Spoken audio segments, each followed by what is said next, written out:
So this is wishful thinking on your part. A little bit. It's me saying, hey, Christian, it's possible. There's potential yet for you still. And these stories are essentially these skeptics that witness something that convince them that the paranormal is actually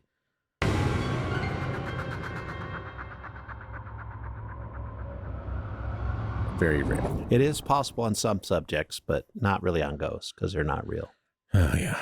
I have a meme lined up for that. I wonder if I've used it already. Probably not. So we'll get to that.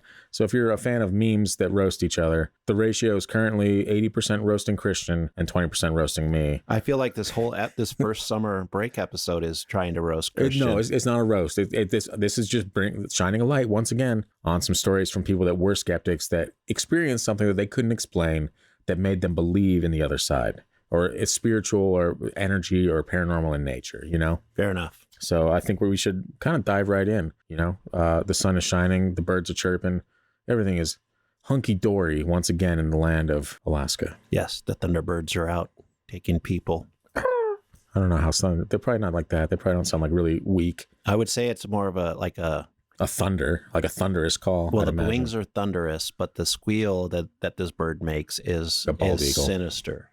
Yeah, like a deeper throated bald eagle is what I'd imagine. Nice. Or a pterodactyl. Or a chickadee. Who knows? What if we're just assuming because of this thing's great stature? Yeah, don't assume my chickadee sounds. Yeah. Yeah, anyway, let's dive right in. This first story is non-paranormal in nature, but it's a story for perspective. I've never done this before, so we'll see how it works. And it comes to us from Mr. Pepper. Great name. Great name. It goes, I don't know how much I believe in most paranormal things, but when I think about the topic, I can't help but think of the mantis shrimp. The human eye can sense red, green, and blue, and with varying combinations of those three colors, we get to enjoy millions of colors. The mantis shrimp has 16 different receptors, meaning the mantis shrimp can see in potentially trillions of colors we are physically incapable of imagining. I believe that it's not just plausible, but almost guaranteed that there's a huge portion of knowledge we're locked out of because we, as a species, simply are lacking whatever specialized organs that would allow us to study and explain. Problem is, try imagining a brand new sense. How do you explain it to others that have never felt it? If you can't feel it, how do you build a machine that translates it into senses you can experience? There's just so much we don't know that we don't know.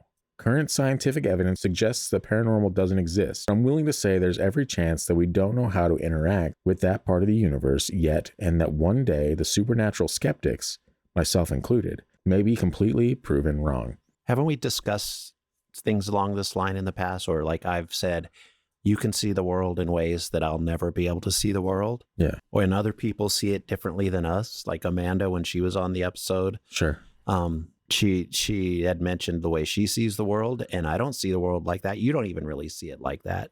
I do, but to a less scary extent, and not as frequent, thankfully. God, that would drive me insane. But also, she may still see it differently, but we still use the same words to verbalize it. Yeah. And that's sometimes what the problem is we only have a certain vocabulary that humans are able to use, whether you use different languages or whatever. Yeah. So the descriptions are going to fit into a place where like somebody like me that isn't going to see it might see a story from Amanda that's seen with like a certain colored devilish figure. If we go with this story where maybe she sees different colors, or like you're colorblind, so you can't see colors I see. Yeah. Thanks for reminding me. Yeah. So, I mean, that makes perfect sense that, yeah. You know, a mantis shrimp can see all these different colors. We know there's other animals and bugs and stuff that can see different colors we can't see. So that opens up a completely different world. You know, a bird sees the magnetic field and is able to migrate. Same with like dogs, similar, like they're always running along or magnetic. God, don't ask me. I'm not going to figure that out right now. This is the summer, all right? The brain's been turned off. Yeah, so basically they can see energies we can't see. Yeah. And maybe it shows up as a color to them. But they know to follow that color. Yeah. Or something. Something along those lines. Weren't we talking about near the end of this season 2, prayers and somebody being able to see like a beacon? Yeah. Yeah, a beacon, you know. Yeah, it's a similar, like everything is kind of a similar concept, just in like a different way, I guess. Different sizes. Sizes of beacons. I don't know.